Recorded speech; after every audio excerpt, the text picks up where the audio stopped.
để trả nên rất là chói. Bé tủ ơi! Nó tủ ơi! Chị tủ ơi! Sao tủ ơi! Cho đùa, vừa lúc trên kia hay có chiều lúc tuổi. Ôi đúng kia quá. Sao tủ ơi! Đóng nè nè. Sao tù. Đóng. Gì? Chuột tủ à! Bắt lên đó nha. Gì tủ?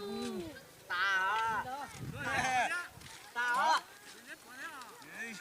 Dép của nhà cũng cho cú này. Dép có dụng tà ba. Tà. Cái dép có. Có chủ dép có chụp của ra đi. Nó còn đọc xe mà. Cho nên cho ai luôn lột tủ. Wow. Nó giống như là cái chỗ sao? Nào. Ủa kia. Gì tù. Cú nhá to. Có mà bổng thế nào. Sẵn đâu cho ta à. Ôi. Sọc chơi xích con á. Cho phá lên con á. Cho thế à? Cả bắt con xe á. Khá uống cả tu kim.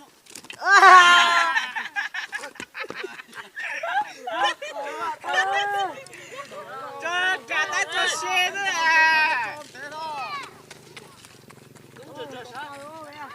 Cái tủ trộn à?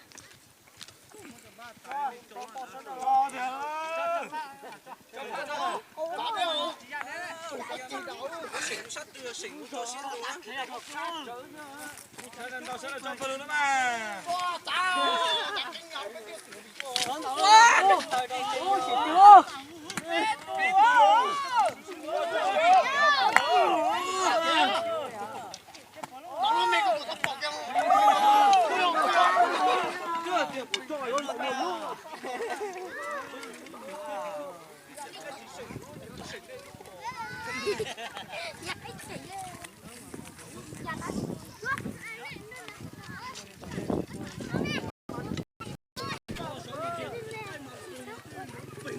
Ăn chưa? Đi, lên tàu nó. Lên được bé. Lấy cho lên ngồi à. Lấy cho lên.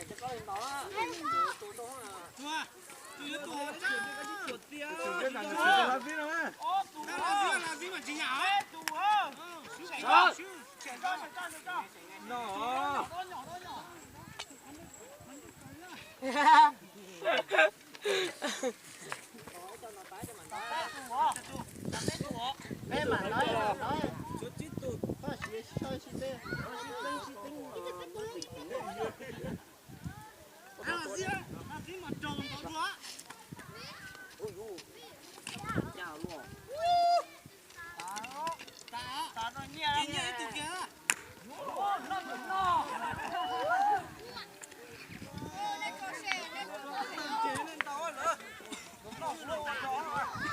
Có cửa cái trai.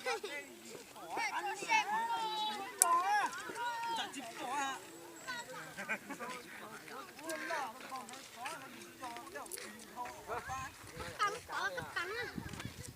Ồ, giờ có tiếp phiêu luôn, rồi.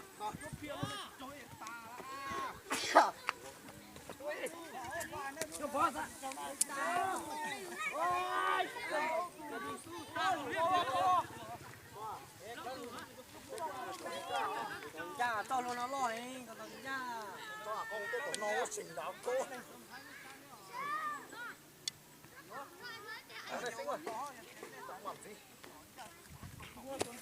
Tao thay. Chúa. Hả tụi tao chúa. Nó là riêng tao cho chị té.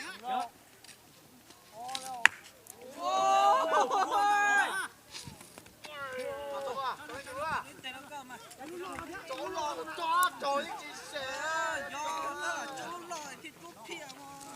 Hãy subscribe cho kênh Ghiền Mì Gõ